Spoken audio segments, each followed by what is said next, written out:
Hi everyone. Today I am going to deal with the topic job description and job specification.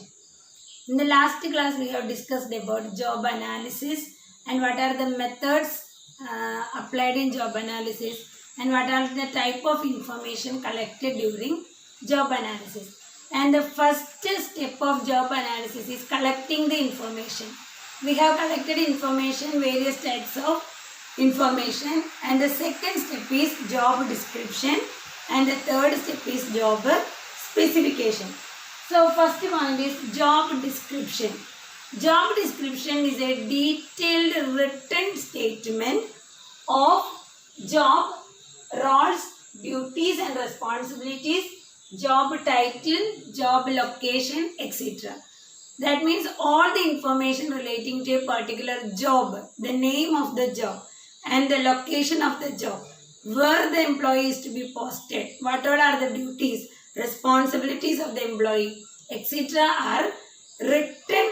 It's a statement prepared, a detailed statement prepared for all this information. It is called a job description. In simple words, the result of job analysis is written as a statement and that statement is called a job description. Okay, the next, what all are the components of job descriptions? What are the components? First we have to explain it in a simple diagram. Components of job description are job title, job location, role, then duties and responsibilities, salary, incentives and allowances. We can explain one by one. The first one is job title. You know what do you mean by title?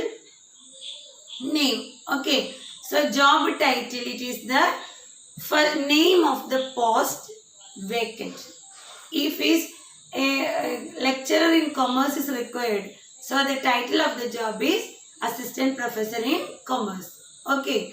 The name of the post remain vacant. That is called a job title. The second one is job location. Job location means it is the branch of the company or place of the company where a proposed candidate is to be posted if he is selected. That it is the place of his job work where he is to be posted after selection.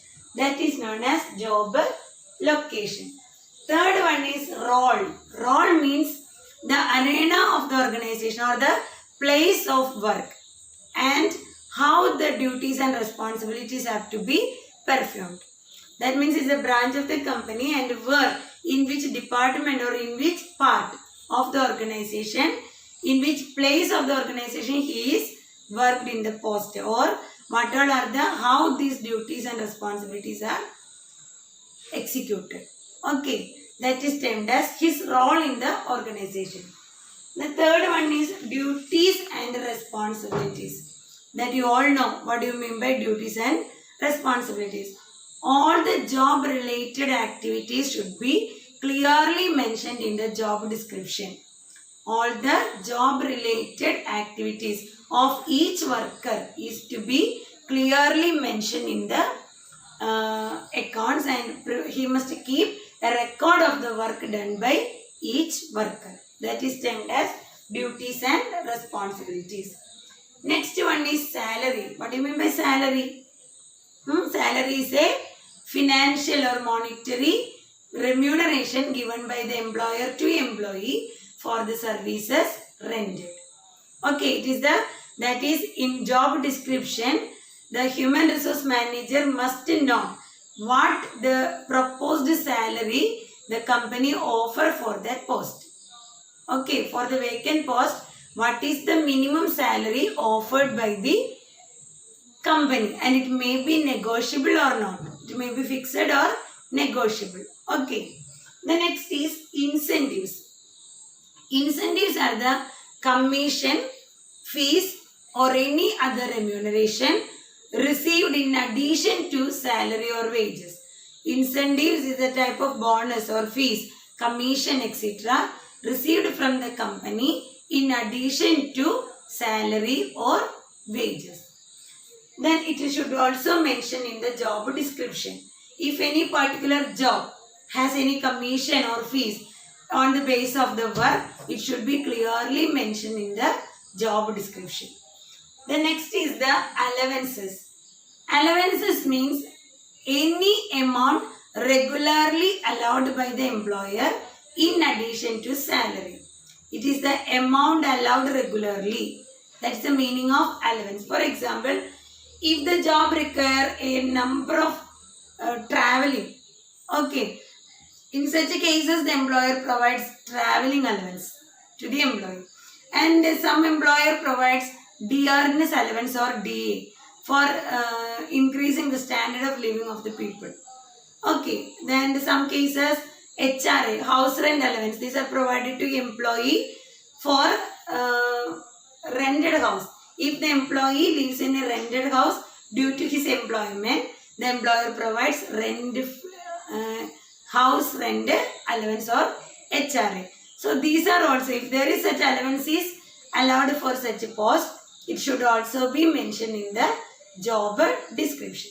Okay, these are the main components of job description, but in addition to this, I list out some more points that are to be included in job description. That are the additional points we can include in job description, and a job description is usually prepared by human resource manager.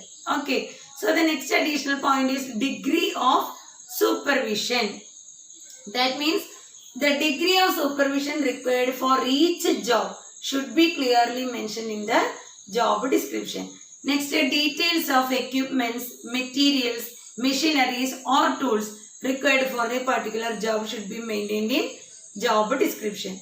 Next, relation with the other job. If one job is interrelated with other job in the similar organization, that relationship also, if department A is closely related with the department B, so the work of A will be closely related to that of work of B. Okay, so such a relationship also mentioned in the job description. Next, overall purpose of the job. He must brief description. The job description must contain a brief explanation about the objective of each job. What the company expects. Okay, and the last one, physical conditions of the job. The job description must contain an explanation about the physical conditions of work in terms of safety, heat, light, noise level, etc. Then waste disposal, etc. of the company. What all are the measures for these type of physical structure or physical conditions? Okay, so these are the main components of job description. Clear? The next step, third step is job specification. Both are maybe twisted for you, make some sort of confusion for you. So study it well. The next topic is job specification. Here we see in job description we give more importance for job duties, responsibilities, job title, job location, etc. But in job specification, it is a written declaration of the attributes of the employees, skill of the employee, knowledge of the employee, educational qualification, experience which a person must possess to perform a particular job. It indicates not about the duties and responsibilities, not about the physical conditions of the company, but it explains the skills, qualifications, qualities, mental strength, etc. possessed by a person to post in that particular job. Okay, these are the minimum qualifications required from the prospective candidates. That is termed as job specification. Clear? The main components of job specification are, in the diagrammatic representation I explained only the important points. Okay, attributes, skills, knowledge, educational qualification and experience. So in simple terms, we can mention in 4 points. First one, educational qualification.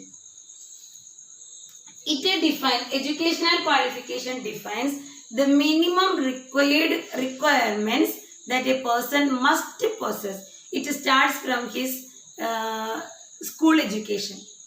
It includes, the educational qualification of an employee includes his school education, graduation, post-graduation, or any additional qualification that an employee possesses.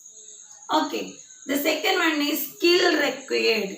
Skill required explains, it includes all the special knowledge and skills that an employee requires to possess for a particular job. That is the proper execution of the job. Some particular job requires special skill for the execution. So that special skills required must be reported in the job specification. But in such cases, no certificate of training of such skills is not required. Okay, you just mention the skills required in each job. The third one is the experience.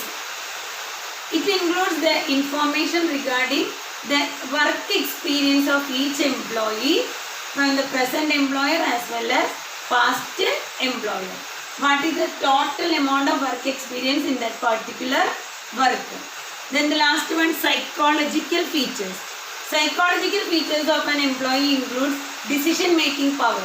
His decision-making power, mental ability, analytical skill, etc. All these also included in job specification. Okay, I think it is clear to you. The main difference between job description and job specification is that in job description, we give details about a job. It describes all information relating to a particular job. But in job specification, it gives a detailed description of the worker or job holder rather than job. What are the requirements? What are the qualities? What are the requirements that a person must possess? Okay, thank you.